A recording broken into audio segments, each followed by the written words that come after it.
Ito ang mainit na balita na siyang dapat malaman ng taong bayan at tila usap-usapan ngayon sa mundo ng social media. Matapos ngang matinding pag-amin ng presidential sister na si Senator Amy Marcos na ang kaniyang kapatid na si Pangulong Marcos Jr. ay gumagamit di umano at lulong sa mga ipinagbabawal na gamot, kaya naman sa wakas ay nagsalita na rin ang Philippine Army sa pamamagitan ng kanilang FB page at BP Sara handa na umanong mag-take over anumang oras. Gaano kaya ito katotoo? Ating alamin. Pero bago tayo magpatuloy, kung bago ka pa lang sa aking channel ay huwag mo nang kalimutang mag-like, comment at mag-subscribe para lagi kang updated sa mga susunod nating video. Ayon nga sa biglaang post ng Philippine Army sa kanilang FB page na tila ikinagulat ng taong bayan at ng gobyernong ngagba. As soldiers, we should honor our oath, serve with professionalism, honor and integrity, remain loyal to the Constitution, and letting the rule of law guide our every action. Ang kanila umanong rule of conduct ay magsilbing tapat sa taong bayan, sa mga Pilipino at sa ating Constitution. Kaya't isa lamang umano ang pinahihiwatig at ibig sabihin nito nakahanda na at ready na umanong mag-take over ang Vice President na si Sara Duterte bilang Pangulo ng bansang Pilipinas na siyang ipapalit kay Marcos Jr. Ayon pa nga sa post ng isang DDS loyalist na si Tio Moreno, time for BP Sara to take over. Senator Amy R. Marcos bombshell revelation that Bongbong Marcos is unfit to govern due to drug addiction is a national emergency and constitutional crisis when the president's own sister and a duly voted senator publicly questions his capacity to lead the country. Has a duty to ask whether or not the president is still capable of discharging the powers of his office. And if the answer is no, the Constitution is crystal clear about what must happen next. Under Article 7, Section 8 of the 1987 Constitution, the Vice President shall become the President in case of death, permanent disability, removal from office, or resignation of the President. Meanwhile, Section 11 provides the mechanism that the President may declare his own inability or the majority of the Cabinet may formally inform Congress that he can no longer function automatically, making the Vice President the acting President. These provisions exist for moments exactly when the health, stability, or mental competence of the Chief Executive is seriously in question. This is about preserving the stability of the Republic. Anong masasabi nyo dito mga kababayan? At para sa bupang detalye ng balita, narito't panoorin natin ang full video. Speaking of nawawalang 50 million sa loob ng PCO, at ang natanggal si Jay Ruiz at namamayagpag si Auntie Claire at may kumalat na, hindi mo may kumalat na conversation, hindi ko alam kung si Auntie Claire yon, basta may kausap siyang vlogger, no? So hindi natin alam kung si Auntie Claire, pero eto na, medyo dumudugtong-dugtong. So pakinggan naman natin kung si Auntie Claire ay hindi fake news. Okay, bago natin simulan, lagay nyo dyan, fake news ba si Auntie Claire? Oo o hindi. Sige, tatingin ninyo. Hindi ko alam kung paano nagsimula yan na nag-resign ako. In-announce siguro yan. Pero wala akong resignation na pinail. Apo? Kasi sinabi na lumabas na pasa ko na lang, I resign out of delicadeza. Oh, kita mo Claire, bastos ka talaga. Nangihimaso ka pa, pilingera kang kapatid ng mga Marcos, bastos ka pa dahil fake news ka. Tingnan mo. Ang sabi nila Claire, nag-resign daw si ES Bersamin, dating ES Bersamin. Hindi po nag-resign. Tinanggal siya. Oh. Kung ako sa iyo, ES, tell all ko na. Si Montulpo na, nilaglag na rin kayo. Ikaw, Saldi ko nagsalita na. Ikaw bilang dating justice ng korte, siguro naman, meron kang paninindigan sa batas. Bersamin, baka naman pwede kang mag-tell all na. Ngayon, nagkakalaglagan na kasi pumalag na siya Pwede namang nag-resign si Bersamin. Hindi. Tahimik na lang siya dapat pero hindi pumalag siya. Tuloy-tuloy mo na yan. Palag ka na. Nation na pinail. Apo? Kasi sinabi na lumabas na pasa ko na lang, I resign out of delicadeza. Masarap pakinggan yung out of delicadeza. Pero hindi naman totoo yan. Kinumpirma ni dating Executive Secretary Lucas Bersamin na tinanggal siya sa pwesto, taliwas sa anunsyo ng Malacanang na nagbitiw siya out of delicadeza. Unang iniulat ng Billionaire News Channel ang pagpapalit liderato sa gabinete alas 2 ng hapon nitong Lunes. Pero ayon kay Bersamin, kahapon lang siya nagpasa ng sulat na nagsasabing umaayon siya sa anumang desisyon ng Pangulo. Paliwanag ni Bersamin, wala siyang sama ng loob kay PBBM. at hindi niya mamasamain ang naging pagpapasya nito. Kaya lang, okay. Kasi talagang karapatan naman ng presidente na maglagay at magtanggal ng sekretary. Ang naging problema dito, yung fake news kayo, mag-ina, ay magkapatid, magsyota, ay hindi magsyota. Ano ba talaga si Claire at saka si Bongbong Marcos? Kayo, mag-ama, ewan ko na kung anong tawag ko sa inyong dalawa, fake news kayo. Kasi bakit nyo sasabihin na nag-resign siya, hindi naman. Tapos, bastos pa kayo. Hindi nyo inantay yung resignation, nag-announce na kayo. Sapat yan. Sasabihin, no? Dapat naman medyo formal naman kayo. Office of the President eh. Pag re-resignin mo ang sekretary mo. Sekretary mo yan, Bongbong Marcos. So, bigyan mo naman siya ng courtesy na antayin mong po ipasa yung resignation bago ka mag-announce sa media. Animal kayo. Bastos talaga kayong dalawa ni Claire. Dahil kapag daw presidente ang nagdesisyon, wala na raw dapat hingin na rason. Pero Tama naman. inaamin ni Bersamin na dismayado siya sa pagkakaanunsyo ng palasyo dahil siya pa raw ang huling nakaalam ng pagkakatanggal sa kanya. Nang tanungin kung ano sa tingin niya ang rason ng kanyang pagkakasibak, Do not know. That's you ask them kung bakit nila without consulting me. The messaging should be clear. You ask them if they had a letter. Ako sa tingin ko, bakit ito tinanggal? Naglilinis ng kamay. Ha? Linis kamay to, hugas kamay itong mga to na syempre nabanggit yung kanyang pamangkin ata yun, yung Yusek. Nabanggit to. So, tanggalin siya para sabihin na gumagalaw ang balakad niya. No? Pero, alam mo, Bersamin, gaya na sabi ko, it's about time na manindigan ka dito. Imposibleng wala ding alam to si Bersamin. Oo. Dapat magsalita ka na. How did you feel about it? Well, I felt bad somehow, no? But I am not going to waste time worrying about the nuance or the way they did it. Kasi alam mo, mali din itong mga diskarte ni Bongbong Marcos, ha? Itong pinagtatatanggal niyang itong mga to. Remember, maraming alam itong mga to. Kahit yung pamangkin niya ito na binanggit ni Saldico, siguradong may alam.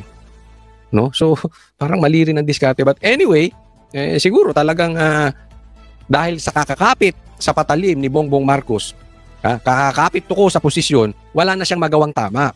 Sa bagay, mahirap na rin talaga palusutan to. Sobrang laki ng nakawan. Sobrang laki ng responsibilidad ni Bongbong Marcos. Tapos yung question pa ng patungkol sa kanyang kalusugan dahil siya po ay nagdodroga di umano, sabi ng kapatid. So, patong-patong na yon, hindi niya na kayang paikutin ang kumakain ka na lang ng tae kung mapapaikot ka pa ni Bongbong Marcos. Kaya ito, malapit na ito. Malapit na po. Because maybe they were also under instruction or given the impression na mayroon ako resignation. I cannot blame them for that. alas 12 ng tanghali noong Lunes, may tumawag daw sa kanya na malapit niyang kaibigan at sinabing pa-exit na siya bilang executive secretary. Ang sagot ni Bersamin, no problem. Ilang araw bago matanggal sa pwesto, itinanggi ni Bersamin ang eksklusibong report ng BNC tungkol sa napipintong pagpapalit sa kanya. Mayo naman itong taon, itinanggi rin ni Bersamin na isa siya sa target ng balasahan ng... Nararamdaman nyo na ba? Na talagang magalaw na ang barko ni Bongbong Marcos. Hindi na talaga stable. No? So, kailangan na talaga itong matapos. gabinete. As far as I am concerned, the Executive Secretary, the President... No, next topic po tayo, ha. Ito, nakita ko lang, ha. Ang Malacanang may bagong spokesperson. Pakilala ko po ang bagong spokesperson. Si Pinky Castro. Nakita ko lang po ito, nakita ko lang, ha. Okay, pinick up ko. Kasi, itong picture na ito, sabi, ay, sorry, ayan, obvious ba? Tanga. Itong mga trolls talaga, no? Pero, itong picture na ito, marami pong kahulugan ito. At ito ay sapul na sapul. Dahil ito si Pinky Lacson, ibinaba mo ang sarili mo. Hinayupak ka. Ikaw, Pinky Castro. Sana, bilang Blue Ribbon Chairman, nasa gitna ka. Pero kitang-kitang nag-aabogado ka para kay Bongbong Marcos. Halatang halata. Even yung pinagbintangan mo na dalawa, hindi mo pa nga nakukuha yung panig nila. Inakusahan mo na agad na as if sigurado ka na kasalanan ng dalawang ASEC at si Bongbong Marcos ay malinis. Tapos sasabihin mo hindi ka nag-aabogado. So, parang nasa Blue Ribbon Committee ka, pero ikaw ay spokesperson ng Malacanang. Hindi ba sobrang dumi nun? Hindi ba sobrang kabadingan nun? Sana man lang, kung ikaw talaga ay makabongbong Marcos, wala namang problema yun eh. Karapatan mo yun, tumakbo ka sa partido ng alyansa. Kahit nakalaban nyo ni Tito Soto yan dati nung tumakbo kang presidente at sinisiraan nyo rin, ngayon kinakain nyo rin yung tain ninyo. Pero okay lang, bilang senador, kumampi ka na sa kanya, Naiintindihan namin. Pero sana magpakalalaki ka.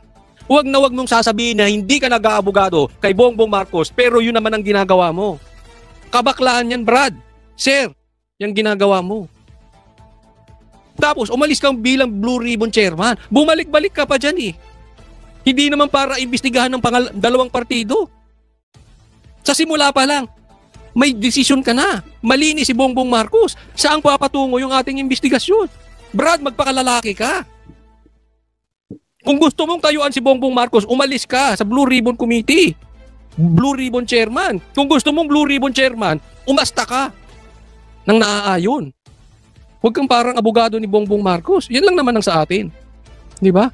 Ang daming, alam mo, yung mga dating nasa gitna, ito napansin ko to yung dating walang pakialam sa Duterte, sa Marcos, sa Dilaw, yung ano lang, alam mo, gusto to si Ping Lacson dati. Gusto to si Pinky. Pero ngayon, lumabas ang totoong kulay. Dama! Si dating Senadora Miriam Santiago sa pagkakasabi sa iyo kung anong kunay mong katauhan, Pinky. Umayos ka. O ito, kapapasok lang. Tingnan po muna natin. Dito tayo magsimula. Nako, pambihira. Sige, basahin po natin ito po ay post ni Rowena Guanzon, Attorney Guanzon. Ang sabi niya, kumabig na si Tulfo. Ramon Tulfo, anong sabi ni Ramon Tulfo? Lumabas na. Natanggal si dating Secretary J. Ruiz ng Presidential Communication Office dahil sa nawawala ang 50 million sa kanyang vault. Pambihira. Ako nagtatanong lang Hindi natin alam kung fake news to. Pero hindi naman siguro ito fake news kasi si Attorney Guanzon na nag-post nito sa Facebook niya. Nakita nyo may blue check pa. Di ba? Tingnan natin. Post to ni Ramon Tulfo may blue check. Ayan. Pinost din ni Attorney Guanzon. Ayan. Discuss natin ba? Matindi Bakit may 50 million sa vault ni J. Ruiz? Ito si J. Ruiz, kaklase namin to. Magkakaklase po kami. Ako, si Attorney Vic Rodriguez at saka to si J. Ruiz. Magkaklase kami nung high school. So, hindi ko akalain na magiging connected din to sa politika, no? Pero, tanong, bro, bats, totoo ba ito? Pangalawang tanong, totoo ba tong post mo, Ramon Tulfo? Kasi alam naman natin din to, si Ramon Tulfo, isa rin tong fake news. Binabalita lang natin kung ano yung sinasabi niya. Kaya bibigyan natin ng komentaryo. Pangalawang tanong, J. Ruiz, totoo ba ito? At kung totoo ito, bakit kami 50 million dyan sa vault na yan? At bakit nawawala? Di ba? Pangatlong tanong, parang bumaligtad ka, Ramon Tulfo. Ikaw ba, tanong lang dito, kay Mon Tulfo, ikaw ba may sayad na talaga? Dahil nagulpi ka ni Claudine, unti ka pang magulpi ni BP Sara. Baka may sayad na yung utak mo. Kaya hindi na malaman kung anong ibabalita mo. Baka mamaya fake news na naman to, ikaw pa naman inuknukan ka ng fake news. Kailangan sumagot ka rito, J. Ruiz. Totoo ba kaya ka natanggal? Pinapalabas dito, parang kinulimbat mo, 50 million. Ano para saan yun? Mamaya sagutin natin. Ang nagsabi sa akin yan ay isang pambira. Tweety bird sa loob ng PCO. Ba may Tweety bird sa PCO? Pangalawang tanong, Mon Tulfo, bakla ka ba? Kasi napapansin ko medyo mahilig ka sa bird Unusual Di, kasi bihira talaga sa lalaki yung mahilig sa bird. Ngayon sabi niya, kahit magkapit-pitan tayo ng betlog. Yung dati niyang sabi, ngayon naman meron siyang Tweety bird. Diba? Parang medyo Mon Tulfo, ako sa akin lang, payo ko sa iyo Medyo huli ka ng magbago ng identity. Ang tanda mo na hindi na bagay na ngayon ka pa magbabakla. Tigil-tigilan mo yung tigil-tigilan mo yung kahilig mo sa mga birdie. Kasi hindi na talaga babagay sa iyo. Kahit na magpa-transplant ka pa, ako hindi sangayon sa mga transplant pero mas lalo sa iyo, Mon Tulfo, hindi na talaga babagay. Kahit anong make-up ang gawin mo, magmumukha kang multo. So, ibahin mo na. Kaya mo yan. Siguro, medyo pigilan mo yung sarili mo na kakahilig dyan sa Tweety bird. Next tayo. Bakit may ganong kalaking halaga sa isang opisina ng gobyerno? Di masabi ng Tweety bird Tweety bird na lang. Hindi totoo. Yun naman talaga yon. Bakit ka magtatago ng 50 million sa vault at sa loob ng gobyerno habang ang ating mga kababayan ay pag nasa lanta ng bagyo, magkano lang ang ibibigay?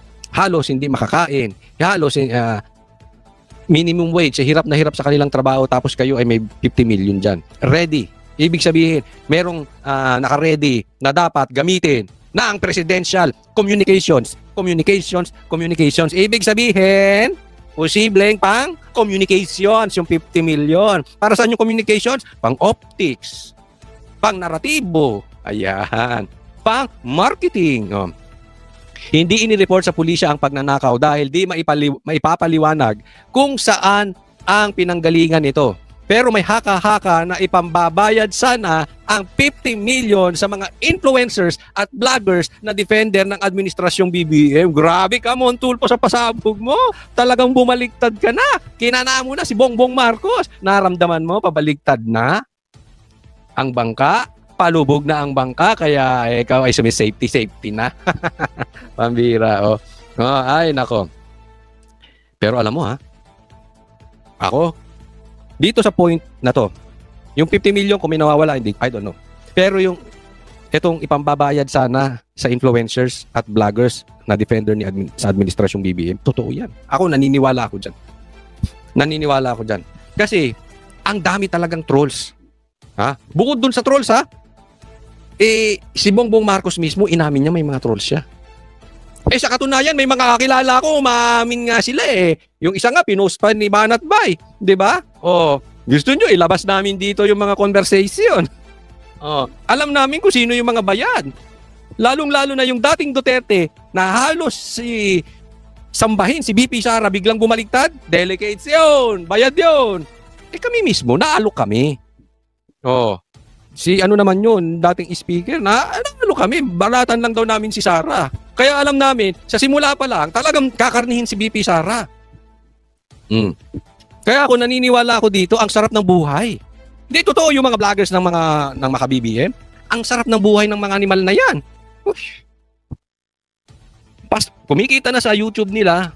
Kumikita pa sa diba? Yung isa nga, yung gagong vlogger. Siya mismo inamin niya eh. Diba? May mga bayaran talaga dyan. Mahalata nyo naman kung sino yung mga tuta ni Bongbong Marcos eh. Yung mga defenders. Kaya lang ito. Isa si Montulfo na bumaliktad. Okay? Pero, abangan nyo tong sasabihin ko. Baka sabihin nyo, tsamba. Ha? Makachamba na naman tayo.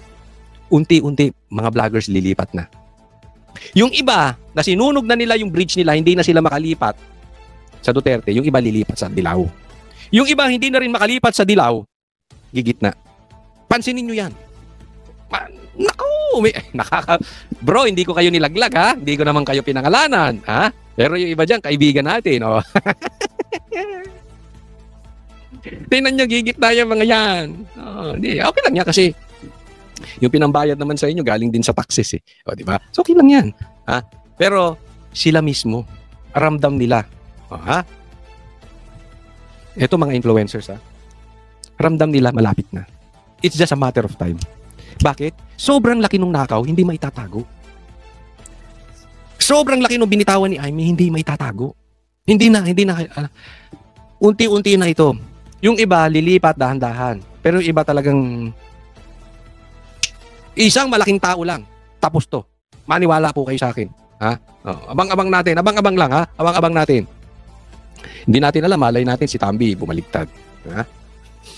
Kasi even si Bongbong Marcos, sinasabi ko na ito, at si Tambi maglalaglagan na. Meron po tayong intel. Hindi ko po kayo niloloko, ha? Hindi ko po kayo niloloko. Nakakarating po talaga sa akin to. Pero hindi ko aaminin kahit magkapit-pitan ng betlog. Maglalaglagan na sila. Even yung politiko mismo, alam ko kung sino yung ilalaglag. Okay? So this coming weeks, very exciting. Ha? So abang-abang tayo. Hindi matukoy kung sino ang nagnakaw ng malaking halaga. Kaya tinanggal ba si Jay Ruiz? So sinong nagnakaw? I don't know. Montulfo, tinatanong kita. Ninakaw ba ni Jay Ruiz? Ninakaw ba ni Claire Castro? Ninakaw ba pabalik nung sponsor? Kinuha ba ni Bongbong Marcos? I don't know. Kayo tatanungin ko. Sa tingin ninyo, kung totoo to sinasabi ni Montulfo, sino nagnakaw nun? Hindi ko po kayo masagot kung totoo kasi ito sinasabi. Binalita ko lang tong binalita rin ni Guanzon. Ako, isa lang ang alam ko ditong totoo. Eto. Pero may haka-haka na ipambabayad sana ang 50 million sa mga influencers. Alam ko yan. May mga kakilala tayo dyan nandiyan eh. Swerte nyo! Kami kayod marino. Kayo asa sa bayan. Pero okay lang, patapos na naman na eh. Hindi, sa totoo lang, hirap na hirap din sila. Kailangan din nila talaga na mahirap, malaking bayad. Kaya ang hirap ipagtanggol talaga ni Bongbong Marcos. Kakatanggol mo pa lang tingnan nyo nangyayari kay Claire. Stress na. Di ba? Oo. Parang may binanggit lang si Tikia parang mananakit na di ba? Kita naman na-stress sila. Hirap talaga ipagtanggol ni Bongbong Marcos. Papagtanggol mo, kinabukasan gagawa na naman katarantaduhan. Ang hirap, mahirap. Naawa rin ako sa kanila pero okay lang yan. Kumita naman kayo